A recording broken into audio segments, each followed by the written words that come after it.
We have no shortage of what you might call high-concept features, or gimmicks, in smartphones these days, but while camera advancements over the last couple of years were all about zoom levels, Vivo decided to put their hardware focus on stabilization. And now we have the second generation of their gimbal-powered camera, but is everything about this phone nice and smooth? Well, let's find out. This is Pocket Now, and I'm Joshua Vergara. What's going on, everybody? Here are my thoughts on this, the Vivo X60 Pro Plus.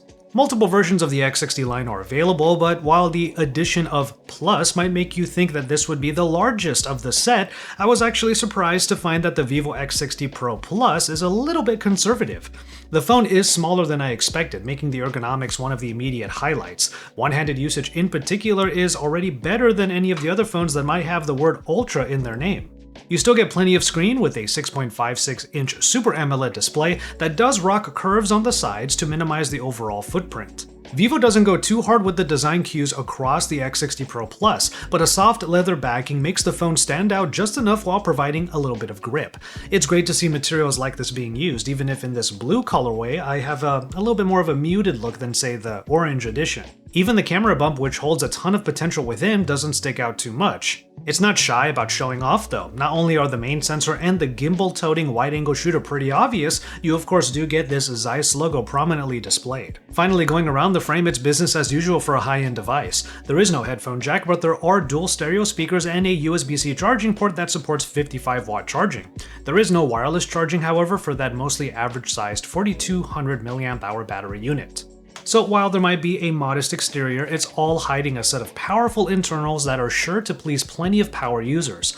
Except for the battery life, which I just mentioned isn't supported by the largest cell, this phone can give you high performance for screen on times that, in my case, averaged around 5 hours. That screen is one part of the high performance though. The Super AMOLED screen that has a ton of different options for the always-on display is a Quad HD display which also supports 120Hz refresh rate. Now, I've been putting the phone and its Snapdragon 888 through plenty of work and play, so it should be no surprise that this processor can handle it all. It also comes with up to 12GB of RAM and up to 256GB of non-expandable onboard storage.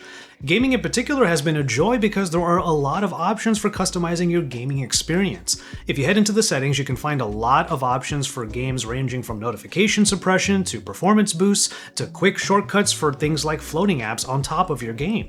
That last one is one that I've actually been using. It's especially useful for putting things like Telegram in a floating window and then hiding it in a floating icon for safekeeping to pull up later. But despite how smooth the experience can be, there are some bumps along the way.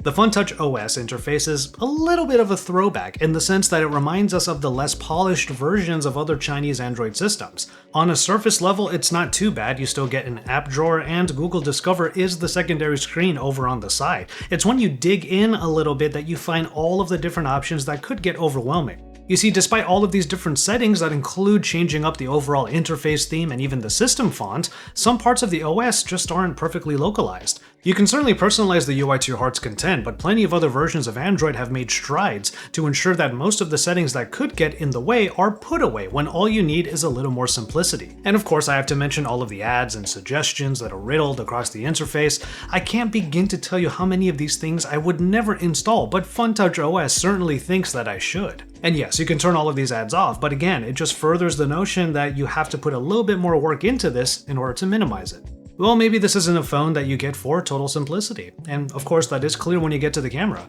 After all, this is a camera package that really goes in on a few key aspects. The software is chock full of options, partially because of the different hardware options available, which can be intimidating to novice users. We'll cover the different stabilizations in a second, but you definitely have to spend some time in the app to know when you want to get super stable or when you want to use one of the extra fun modes. Simply put, there's just a ton going on in the software, and you have to wade through quite a bit of it. But as far as the camera is concerned, let's look at that hardware. A 32-megapixel shooter on the front allows for a myriad of beautification options, but is not able to do more than 1080p recording.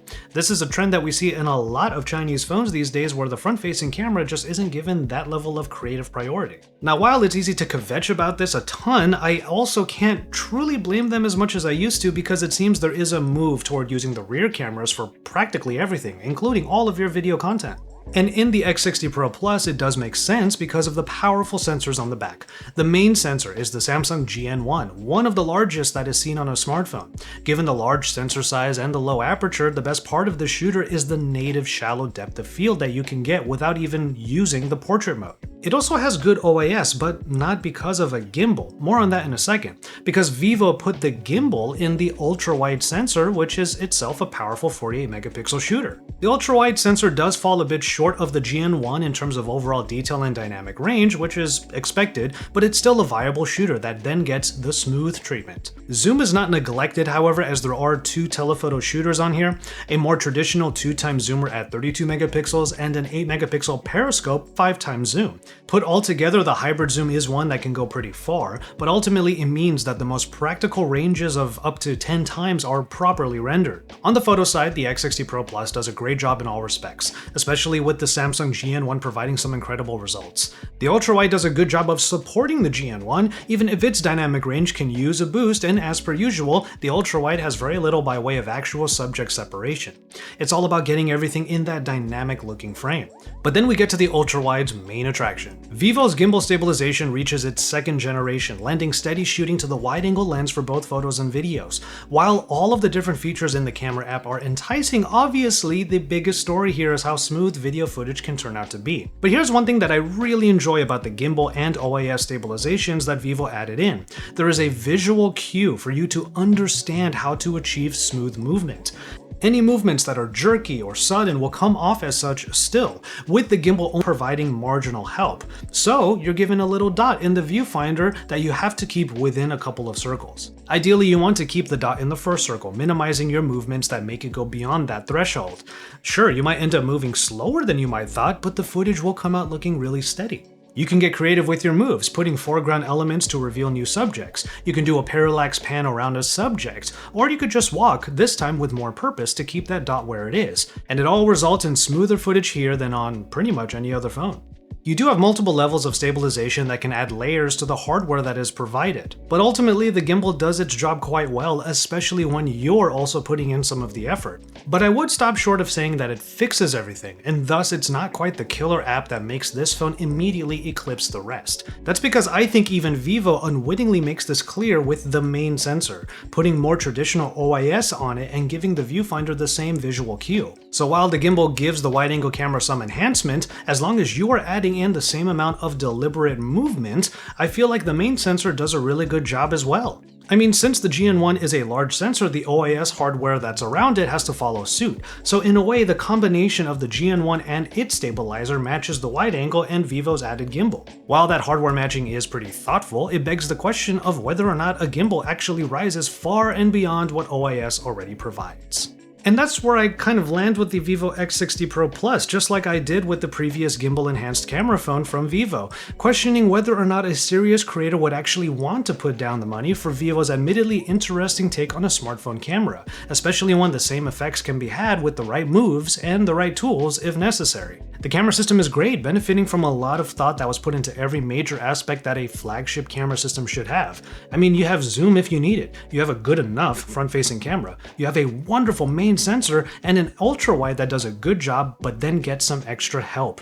And it's not like the camera app is no slouch. Processing in both photos and videos turns out quite nice when you get it right, even if it takes some getting used to overcoming the overwhelming amount of option settings and features. So if you do want the absolute best camera phone and you think that the gimbal will be part of that and properly benefit you, then Vivo have succeeded here. I just don't really know that many users who would look at the system that deeply and view this as their end-all be-all creative tool. Not to mention the capable camera is just one app in an operating system that overall still needs some more time and work to mature. Vivo are on the right track, all things considered. The X series continues to be unique and eye-catching and has more polish than ever, despite the continued need for a little bit more.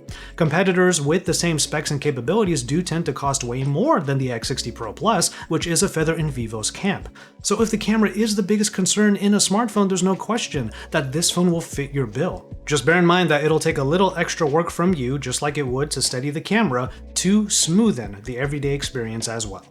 For more on phones like the Vivo X60 Pro Plus and beyond, make sure you subscribe to the Pocket Now channel. Drop some likes on this video and let me know what you think of Vivo's latest gimbal-powered device in the comment sections down below. With all of that said, we're going to go ahead and call it on this one. Thank you so much for watching. Please take care of yourselves and each other, and we will see you in our next video.